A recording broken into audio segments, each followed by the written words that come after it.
টুম্পা, তুমি তো অঙ্কে খুব ভালো তাই না? আমি ছোটবেলা থেকেই অঙ্কে খুব ভালো। আমি তোমাকে 20,000 টাকা দেবো 5% সুদে, 1 মাস পর কত ফেরত দিবা? 1 টাকাও ফেরত পাবা না। আমার মনে হয় তুমি অঙ্কটা বুঝতে পারো নাই। অঙ্ক আমি বুঝছি, তুমি টাকা দিও তো দেখো।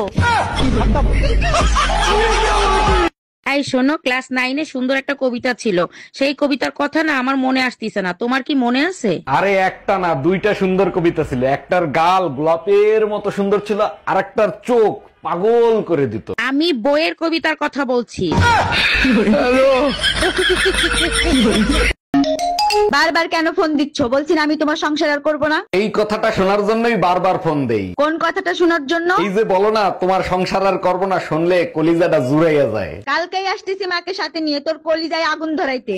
हम इसका पति है, हमको सिर्फ फांसी का सजा। এই চলো, তোমার মায়ের কাছে যাব। আর কাছে তুমি কিসের জন্য যাবা? একমাত্র সেই বলতে পারবে কি করলে তোমার লজ্জা হবে। দেখো, আজকে কিন্তু আমি কিছু করি নাই। পাশের বাড়ির ভাবির চায়ের মধ্যে তুমি তাবিজ দিছো কেন? তারে তুমি বশ করতে চাও? ওইটা তাবিজ ছিল না, ওইটা টিব্যাগ ছিল, গাধা একটা। ডাক্তার, আমার বউয়ের এখন কি অবস্থা? তার জ্ঞান কি ফিরছে? ও মাই গড, এগুলো কি বলেন আপনি? আপনার বউ কি অজ্ঞান ছিল? হ্যাঁ, একসাথে অনেক টাকা দেখে অজ্ঞান হয়ে গেছে, তারপরেই তো আপনার কাছে নিয়ে আসছি। বলেন কি, তাই নাকি? আমি তো তার পোস্টমর্টেম করে ফেলছি। ভাবি বলেন তো, একটা পুরুষ মানুষ সব থেকে বেশি খুশি হয় কখন? এটা তো একেবারে সহজ, যখন তার বউ প্রেগনেন্ট হয় তখন। আর একটা পুরুষ মানুষ সব থেকে বেশি আতঙ্কিত হয় কখন? এটা তো আরো সহজ, যখন শুনে গার্লফ্রেন্ড প্রেগনেন্ট তখন। আমি কোনো কথা শুনতে চাই না, আমাকে নতুন ফোন কিনে দিবা। 1 বছরও তো হয় নাই ফোন কিনে দিছি, কি হয়েছে?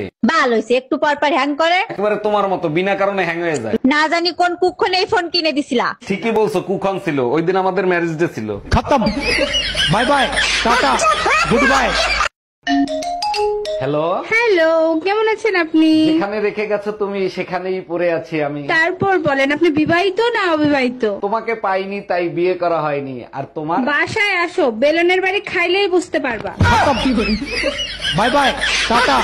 জানো, কাল রাতে আমার সাথে অদ্ভুত একটা ঘটনা ঘটছে। আচ্ছা তাই নাকি? তা কি অদ্ভুত ঘটনা ঘটলো? মোবাইলের লাইট জ্বালায়া সারা ঘর মোবাইল খুঁজে বেড়াইছি। তুমি আসলেই একটা বোকা। তা মোবাইল কোথায় খুঁজে পাইলা? তোর বাপের বাড়ি, গাধা একটা। জানো, কাল রাতে আমার সাথে অদ্ভুত একটা ঘটনা ঘটছে। আচ্ছা তাই নাকি? তা কি অদ্ভুত ঘটনা ঘটলো? মোবাইলের লাইট জ্বালায়া সারা ঘর মোবাইল খুঁজে বেড়াইছি। তুমি আসলেই একটা বোকা। তা মোবাইল কোথায় খুঁজে পাইলা? তোর বাপের বাড়ি, গাধা একটা। অরুণ সাহেব, আপনার কিডনির কি অবস্থা?